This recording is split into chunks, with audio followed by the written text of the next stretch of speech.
Factory, dream factory, dream factory.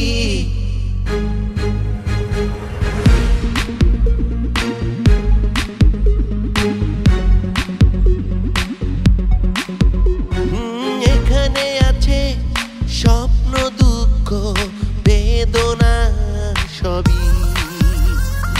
এখানে আছে স্বপ্ন, দুঃখ, বেদনা সবই। আইকে আবি, আইকে আবি। এখানে আছে আনন্দ, দ্বন্দ্ব, ভালোবাসা সবই। Dream factory, dream factory, dream factory. কা মোরে বাদ কা ম্যাডাম না আমি কি করছি? কি করেন নাই? ম্যাডাম যখন ফোন দিছিল তখন ম্যাডাম আপনি কি বলছেন ফোনের মধ্যে? যে আপনি খুব কোমল। আমি আপনার ছাত্র, কি যাতা বলছেন? আপনি আসলে কে আর আমাকে বা কেন এখানে নিয়ে আসলেন? ভয় পেও না, রাতে থেকে যেতে বলবো না। খালাম্মাকে দেখছি। বললাম না ভয় পেও না, মা বাসায় নেই। থাকার ইচ্ছে আছে নাকি? অনেক দুষ্ট হয়ে গেছো। শুনো, বিয়ে শাদী করে ফেলো। কিন্তু আমার ছেলের তো আরেকটা মাস্টার আছে, উনি আবার অঙ্ক আর ইংরেজি পড়া। সপ্তাহে 3 দিন করে তো আসবো, আপা নিয়ে তো অনেক সুযোগ পাবেন। আচ্ছা একটা কথা জিজ্ঞেস করি, আপনার পরিচয়টা তো জানা হলো না। আর ছোট্ট বউ? ও আপনি তো আবার ছোট্ট বউ মানে বুঝবেন না। আমি হইতেছি হিমেলের আব্বার দ্বিতীয় পক্ষের স্ত্রী। হিমেলের আম্মা তো মারা গেছে 1 বছর হয়েছে, পরে আমার বিয়া হয়ে আনছে। ও আচ্ছা ঠিক আছে, আজকে যাই। আচ্ছা ঠিক আছে, এখন গেছি তো আনি আপনার গেট ফোন দিয়ে।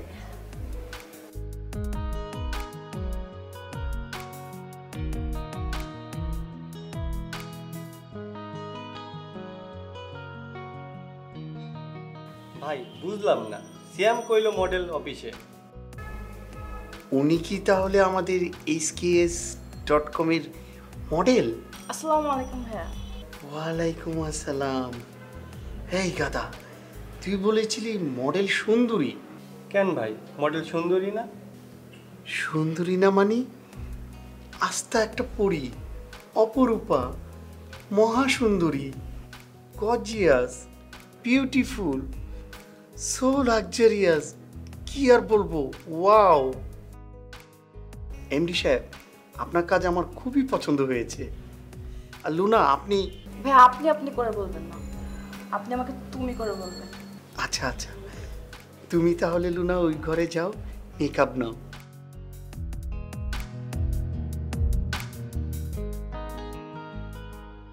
আচ্ছা তুই তাড়াতাড়ি সিয়ামকে ফোন দে, বাড়িওয়ালা আসার আগেই ওর ছবিটা তুলে তারপর তাকে সেফলি বিদায় দিতে হবে। ভাই সেলোয়ার কামিজ আসছে? আসছে আসছে, তুই তাড়াতাড়ি সিয়ামকে ফোন লাগা।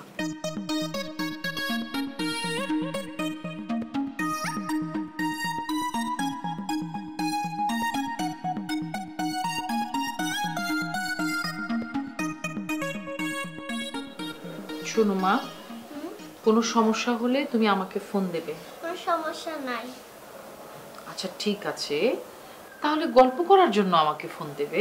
তুমি বাবার মতো গল্প করতে পারো না, গল্প করতে করতে পড়াশোনার কথা জিজ্ঞেস করো। আচ্ছা ঠিক আছে, এখন থেকে গল্প করার সময় আর লেখাপড়ার কথা জিজ্ঞেস করব না। খুশি তো? ইয়েস। এদিক ফেরো। শোনো, তোমার যদি কিছু প্রয়োজন হয় তুমি আমাকে বলবে। কোনো প্রয়োজন নাই। তারপরও মা তো এখন চাকরি করি, তোমার যা কিছু লাগবে মা সব কিনে দিতে পারবো। আচ্ছা ঠিক আছে, আমার কাছে চাইবে। আচ্ছা। তুমি তো আমার কলিজার টুকরা, আমার জাদুর পাখি।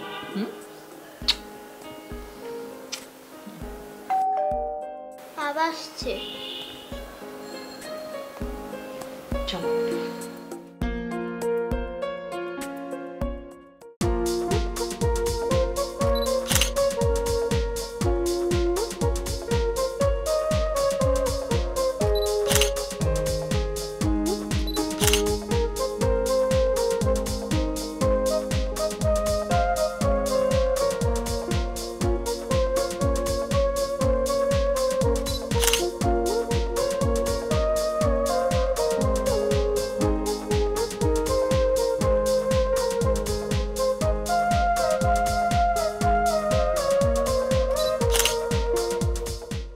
ব্যবসাটা আগে শুরু হোক। সেখানে আমরা 150 টাকা স্ট্যাম্পে ডিট করে ফেলব। সেখানে সকল পদবি ছাপা অক্ষরে লিপিবদ্ধ থাকবে। বুঝছিল না, ভাই কিন্তু এই কোম্পানির চেয়ারম্যান।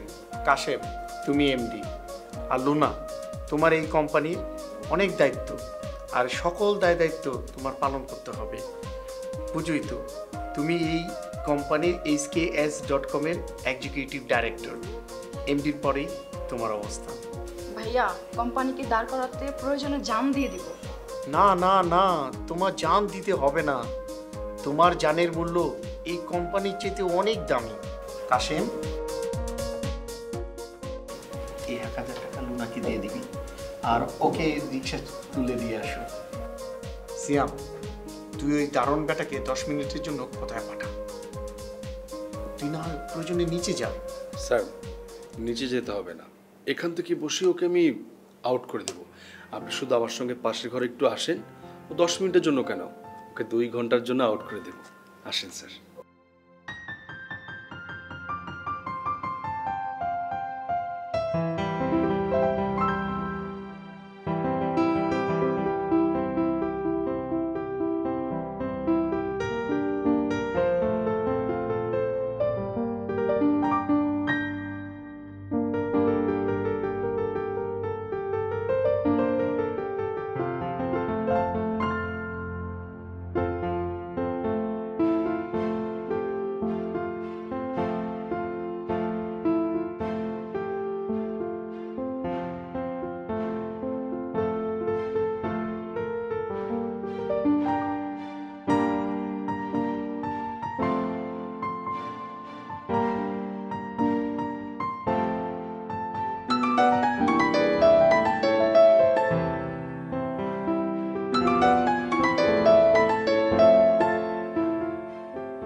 হ্যালো হ্যালো, আপনি মিস্টার মাইজুদ্দিন কাকা বলছেন?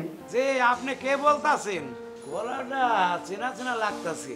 আজ সকালে সিয়ামের ফোন থেকে কথা হয়েছিল, মনে আছে মিস্টার মাইজুদ্দিন?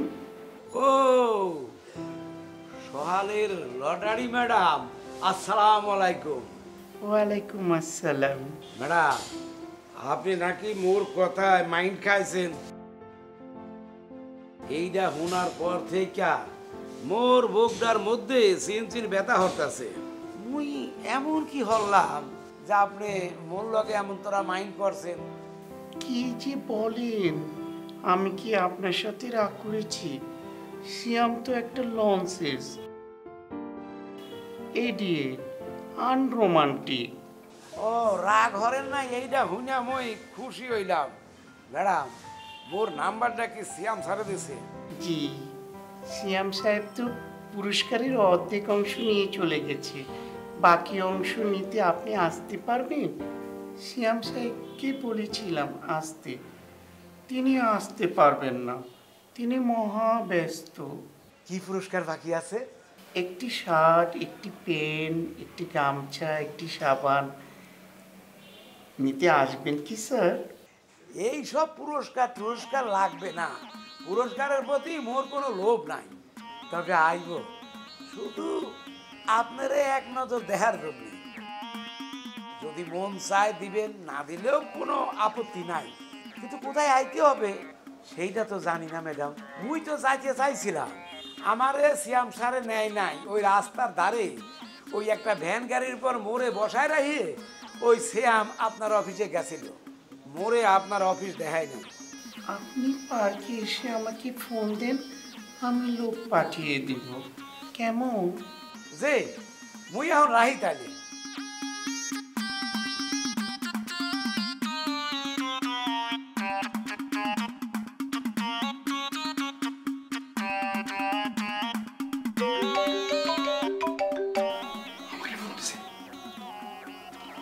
হ্যালো বাতিদা, ম্যাডাম তো মোরে ফোন করে বলছে তার অফিসে দেখা করতে। হ্যাঁ, আমাকে ফোন দিয়েছিল। আমাকে ফোন দিয়ে ওই যে কি সব গামছা, তোয়ালে, সাবান এইসব কিছু দিতে চাইলো। তা আমি বললাম যে আমি যেতে পারবো না, ওসব আমার লাগবে না। তারপর আমাকে জিজ্ঞেস করলে আমি আপনার নাম্বারটা দিয়ে দিয়েছি। বাতিদা, এইটা একটা ভালো কাম হরছো। শোনো মুই একলা গেলে তো তোমার কোনো অবজেকশন নাই তো? মুই কিন্তু ঘোড়া ডাকাইয়া ঘাস খাই না, এই জন্যই তোমার কাছে পারমিশন নিতেছি। না না, আমার কোনো আপত্তি নেই, আমার কিসের আপত্তি থাকবে। তবে খেয়াল রাখবেন এদের কাছে গিয়ে আবার ধোকা টোকা খায়েন না, এদের তো কোনো বিশ্বাস নেই, বুঝছেন না? ভাতিজা এইটা নিয়ে তোমার ভাবতে হইবে না, রাখি, পরে কথা কমু।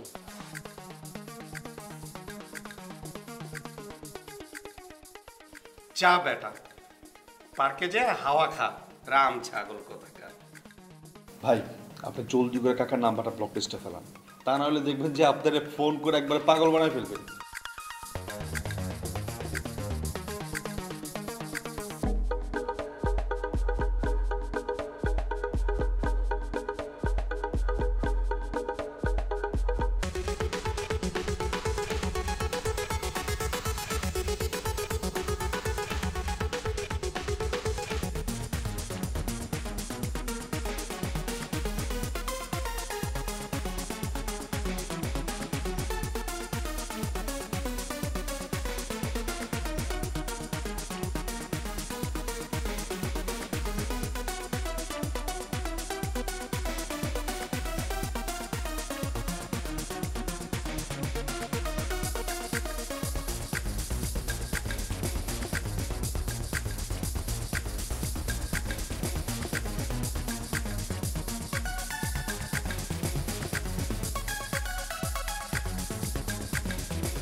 যে কষ্ট জীবন নষ্ট। কি করো? দেখতে পাচ্ছ না কি করি? এই আস্তে আস্তে, ঠান্ডা। আমি বয়রা না, হ্যাঁ, কানে শুনতে পাই। নাস্তা বানাই। সে তো আমি দেখতেই পাচ্ছি, কিন্তু এখন কটা বাজে? 10:30। হ্যাঁ আমি জানি সকাল 10:30, কিন্তু তুমি এখন নাস্তা বানাতে আসছো কেন? হ্যাঁ, উঠছো কটায় ঘুম থেকে? উঠছি সেই সকালে, নাস্তা বানাইতে আসছি 9টায়। তুমি তো 12টা 1টার আগে ঘুম থেকে উঠো না, তাই চিন্তা করলাম একটু দেরিতে যাই, না হলে তরকারি নাস্তা সব ঠান্ডা হয়ে যাবে। এই তুমি কি বলো নাকি অন্য কিছু? হ্যাঁ, তুমি কবে দেখছো ছুটির দিনে আমি 10টার পর পর্যন্ত ঘুমাই? হ্যাঁ, কবে দেখছো বলো? একটাই তো ছুটির দিন, মানুষ ছুটির দিনে ঘরে বসে একটু রিল্যাক্স করে, আর আমি এই বাকি 6 দিন তোমার রাতের খাবার কে তৈরি করে দেয়? হ্যাঁ, খালি সুযোগ পেলে খোটা মারো না, খোটা মারো। কত দিন বলেছি একটা বুয়া রাখো, বুয়া। আরে পার্মানেন্ট না হোক, একটা ছোটা বউ তো তুমি রাখতে পারো নাকি?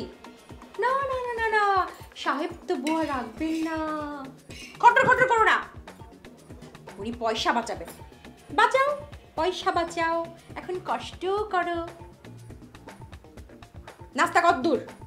এই তো রুটি ভাজি সব করা শেষ, জাস্ট ডিমটা ভাজবো। ঠিক আছে, তাড়াতাড়ি ভাজো, বাজারে যেতে হবে। আমি রেডি হয়ে আসছি।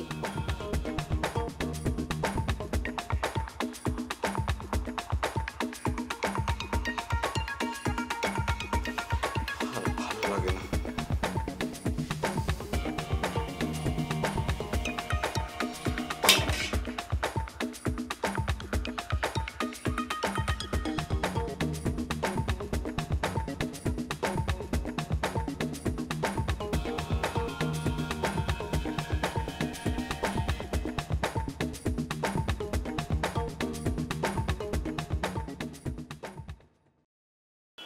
মান সম্মান মোর সবই গেল, ভাতিদা মোরে তো নিষেধ করছালে। খালি হাতে গেলে এরা তো মোরে বলদ বুলাইবে, কি করি? ভাতিদার কথাটা শুনলাম না গেরাকল, কি যে করি? এদিকে সন্ধ্যা হয়ে আইলো, না কিছু ভালো লাগে না।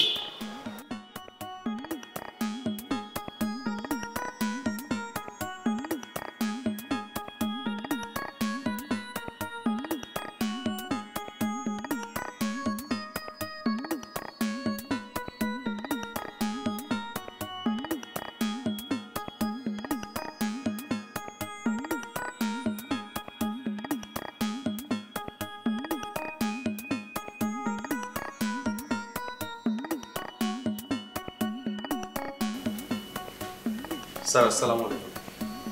ওয়ালাইকুম আসসালাম। কি অবস্থা শ্যাম? বসুন। Thank you sir. কি ব্যাপার, তুমি হঠাৎ করে স্যার বলছো? না, আমার মনে হয় আপনার মতো একজন মানুষকে স্যার বলে উচিত। আপনি কত বড় একজন উকিল, কত বড় বড় কেস হ্যান্ডেল করেন, তাই আমার কাছে মনে হলো আপনাকে আঙ্কেল না বলে স্যার বলাটাই যুক্তিযুক্ত। ঠিক আছে, তোমার যদি স্যার বলতে ভালো লাগে বলতে পারো। আচ্ছা, তোমার বাবা কি করেন? আমার বাবা একজন কৃষক। আমাদের বাড়িতে কিছু জমি জমা আছে, বাবা বলেই দেখাশোনা করেন। তোমরা কয় ভাই বোন? বাসায় কি কে আছে? জি, আমরা 3 ভাই বোন। আমার সবার বড় হচ্ছে বোন, তার বিয়ে হয়ে গেছে। আর বাড়িতে বাবা আছে, মা আছে, আর ছোট একটা ভাই আছে। ভাইটা ইন্টারমিডিয়েটে পড়ছে। আসলে ব্যাপারটা হচ্ছে, মানুষ কষ্ট করে যদি বড় হয় তাদের সাকসেস আর টেকসইটা কিন্তু আরো দৃঢ় হয়। জি। বাই দ্য ওয়ে, তোমার সাথে আমার কিছু কথা ছিল, দেখা হয়ে ভালোই হলো। হিমেলের প্রিন্সিপাল হিমেলের জন্য একজন টিউটর ঠিক করে দিয়েছে, নাম হচ্ছে গিয়ে মণি। ও এখানকার লোকাল একটা স্কুলে ফিজিক্সের টিচার, বাট যতটুকু শুনলাম যে ও নাকি কেমিস্ট্রিতে খুব ভালো পড়ায়। ও, সে নিশ্চয়ই ম্যাথ আর ইংরেজি তো খুব ভালো। হতে পারে। সিয়াম, ফারিয়া নামে একজন ভদ্র মহিলাকে হিমেলের স্কুল থেকে হিমেলকে কাউন্সিলিং করার জন্য পাঠিয়েছে। ফারিয়ার কাছেই জানতে পারলাম যে ও কিছু সাবজেক্টে উইক, ওর একজন টিচার দরকার। সো আমি প্রিন্সিপালকে রিকোয়েস্ট করাতে মনিকে পাঠিয়েছে। কি ভাবছো তুমি? জি না, মানে ভাবছি ভালোই হলো। আমি আসলে একটা নতুন বিজনেস শুরু করেছি, কিছুদিন পর হয়তো আমাকেই বলতে হতো। যাক, ভালোই হলো যে আপনি আমাকে বলে দিয়েছেন। তার আগে বলো, তুমি হিমেলকে কতদিন ধরে পড়াচ্ছ? এই সত্যিটা আমি আমার মেয়েকে দেখে জেনেছি, আমার জানা ছিল না আগে। আঙ্কেল বুঝি খুব রাগী ছিল আপু? বাবা রাগী ছিলেন কি না জানি না তো। ভাই, এই যে এটা দেখেন, মডেলটা তো চেনা চেনা লাগতেছে। ভাই এটা লুনা আপা। ভাই কি কইলে দোষে? তোমার উদ্দেশ্যটা কি? হ্যাঁ, তোমার উদ্দেশ্য কি? ছুটির দিনও কি আমার বাসায় থাকতে দিবা না নাকি? ওরে বাবা, বাবুর রাগ হইল নাকি? এখানে আছে